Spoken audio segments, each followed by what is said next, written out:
Hi friends, I welcome you all for this session. In this part 2 video of closed spinal dysraphism, let us see about congenital spinal dermal sinus tract and limited dorsal myeloschisis. Now let us see what is non-disjunction defect in the primary neural tube. We have already seen in the embryology regarding the formation of neural plate and neural tube. What happens is the surface ectoderm and the neural ectoderm is connected initially, but after the formation of the neural tube, the neural ectoderm gets separated from the surface ectoderm and the surface ectoderm fuses. We have mesoderm in between. We have seen this already. If there is a failure of separation between this neuroectoderm and the surface ectoderm, then that will lead to what is called as non-disjunction defects. Now let us look into the different types of disorders of primary neurulation. The first one is the congenital spinal dermal sinus tract. Here the surface epithelium is separate, whereas the neuroepithelium is relatively fused by the intercellular adhesions. However, the disjunction at this focal point does not occur.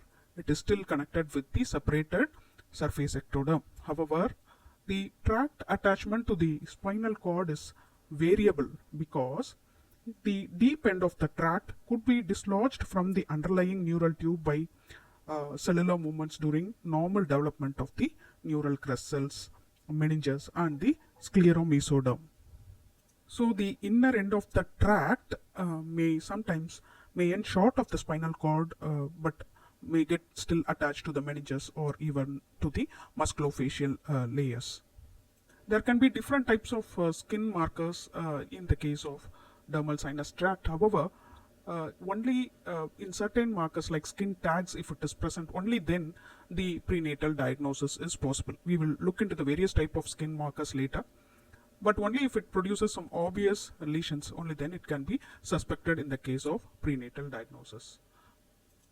In the second type, which is known as limited dorsal myeloschisis, the surface epithelium is fused by intracellular adhesions like how we saw for the neuroepithelium. However, the neuroepithelium will remain separate, and the persistence of dorsomedian tract due to the non-disjunction between the surface ectoderm and the neuroectoderm will be there between the gapped primary neural tube and the closed epithelial surface. That is, this is the tract. This will remain, although there are diffusion of the surface ectoderm happens by the intercellular adhesions. This tract will remain attached from the neural tube to the surface ectoderm. There can be two other subtypes based on which epithelium is able to give the maximum pull and push forces. The pulling forces will determine the which epithelium is occupying the tract. Based on this, there can be various subtypes. However, all this are histopathological diagnosis and they are not significant clinically. The next subtype is association with spinal cord lipoma. We will look into the pathophysiology behind the development of lipoma later. Now, the other subtype is with split cord malformation. This is mainly due to the defect in the gastrulation. We will see about the split cord malformation separately later. Now, let us look into the first subtype, which is dermal sinus tract. As we have seen already, the neural ectoderm is almost closed.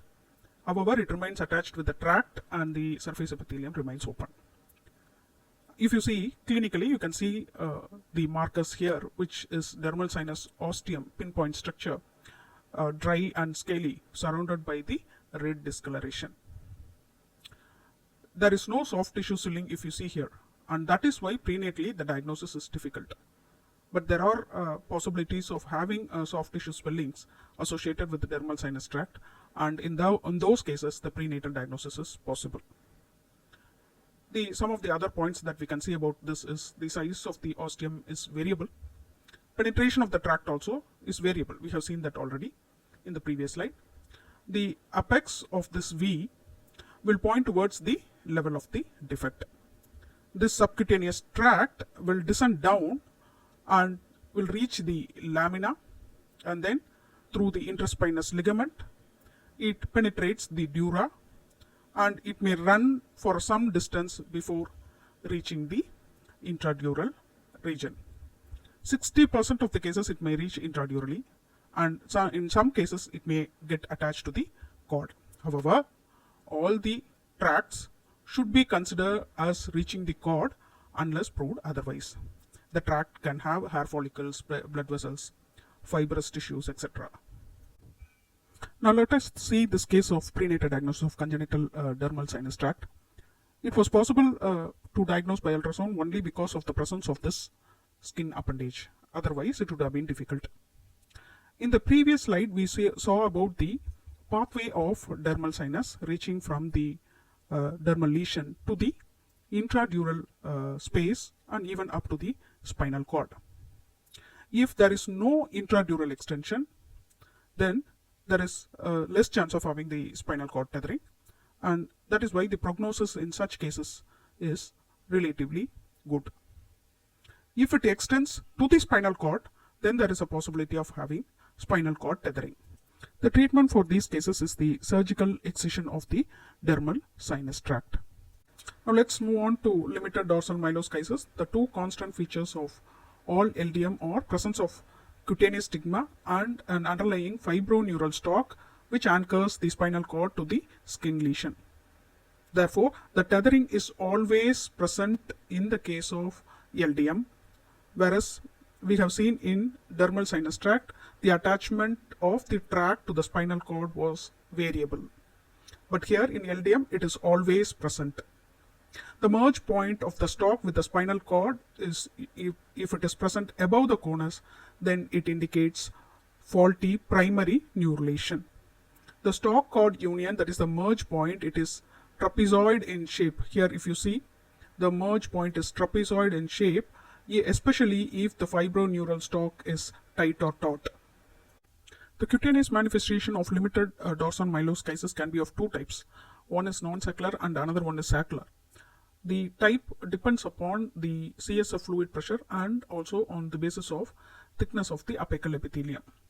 In non-saccular, it can present as a crater or a pit, and this is not prenatally diagnosable. The next type is saccular, and this is the one which is commonly diagnosed prenatal ultrasound. It can be like with thick squamous top, or the squamous top can be thin. There can be a pit at the dome of the saccular LDM, and sometimes there can just be membranous outpouching. We saw that in saccular LDM there can be different types of the skin-based saccular lesions depending upon the thickness at the apex and structure at the apex, and there is rarely membranous sac, as you have seen. How to differentiate this membranous sac from the open entity is by the presence of this skin collar at the base of the lesion. These are managed like open neural tube defect. The other subtypes like LDM with hidden dermal elements are all histological diagnosis. By clinically in ultrasound, the appearance is going to be similar. Saccular LDM initially starts as a flat LDM, and as the CSF pressure increases, the CSF is forced along the dural sleeve into either surrounding the stalk or within the stalk, and will distend the overlying skin into sac finally. The saccular LDM can again be divided into three types depending upon the content of the sac. For example, in the first type, which is the segmental myelocystocele, the central lumen of the spinal cord distends, leading to hydromyelia, and thereby the content of the sac now includes the neural tissue. Remember, this sac is covered by a thick squamous epithelium or the skin. In the second type, which is the basal neural nodule type, there is no hydromyelia. The stalk is compressed and narrow, and you have the neural nodule at the base of the sac, and you have a thick squamous epithelium that is covering the sac. Whereas here in the last type, which is the neural stalk reaching the dome of the sac, the CSF is seen surrounding the neural stalk, and thereby it causes thinning of the distension and thinning of the squamous epithelium covering the sac. Remember, the limited dorsal myeloschisis can occur due to defect in primary neurulation site or in secondary neurulation site. Now, how you will know whether it has arisen from primary or secondary defect? This depends upon the position of the stalk of LDM, which passes through the interspinous ligament to reach the spinal cord. It depends upon at which level this stalk enters into the interspinous ligament. If it goes below S1, S2 level, then it is derived from the secondary neural tube. Whereas if the stalk passes at S1, S2 or above the level of S1, S2, then it might be because of the primary neurulation defect. Around 40% of all LDMs are located in the area of the secondary neural tube or in the sacral region. Regarding the primary neurulation site, the LDM is more commonly situated in the lumbar area and also in the cervical region. The flat lesions are common in the lumbar region and lower thoracic region, whereas the saccular types are common in both cervical and lumbar segments.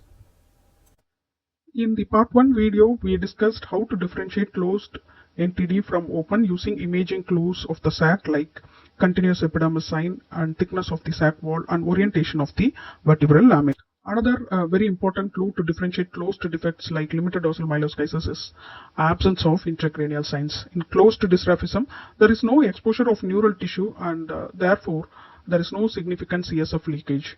As a result, the typical intracranial signs that you see in open NTD are absent in closed NTDs.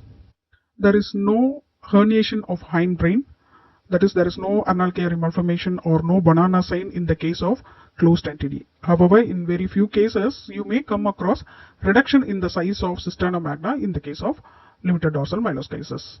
There are possibilities of having microcephaly and ventricular dilatation even in cases of closed NTD. In this study, out of 202 fetuses diagnosed with neural tube defect, 68 were identified to have closed NTD. Among this, 50% were saccular LDM. Most common location of these lesions were sacral region, accounting for more than half of the cases. Another important antenatal observation was focal thinning of the lesion wall in few cases, appearing almost like a bleb.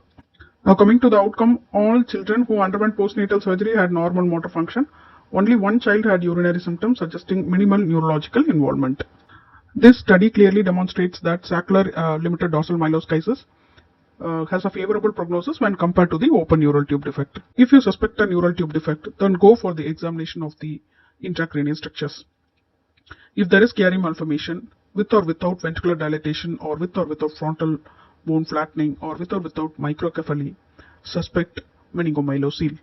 Whereas if you find normal posterior fossa and no herniation of the hindbrain, go for the examination of the spinal cord using high frequency probe. Look for thick peripheral lining of the lesion, especially at the base of the lesion, and if you want you can even measure the lining. And if you find a thick hyperechoic structure, which is a fibroneural stalk extending between the spinal cord and the peripheral lining, then we are probably in limited dorsal myeloschisis. Do not forget to evaluate the neural tube defect in all three planes. The first image shows the normal appearance of vermis, which is an important reassuring sign to differentiate closed neural tube defect from the open defect. Now go through the rest of the 5 images and based on the appearance try to find out which could be open defect and which could be closed defect.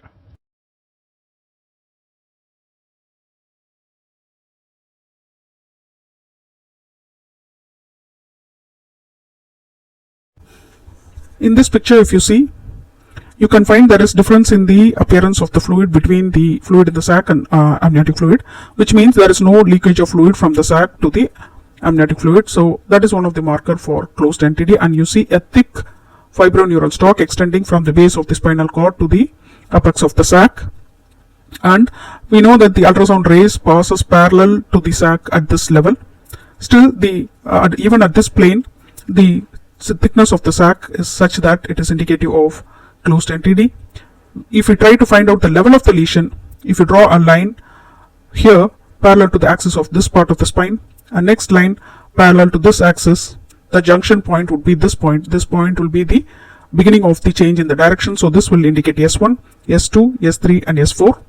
So this lesion is below the site of S1, S2. So this is arising from the secondary neurulation site. So this is sacral limited dorsal myeloschisis. Now coming to the next picture, here you can see this is the sac. Sac lining is thin, and you're seeing thin strands of fibers extending from the apex.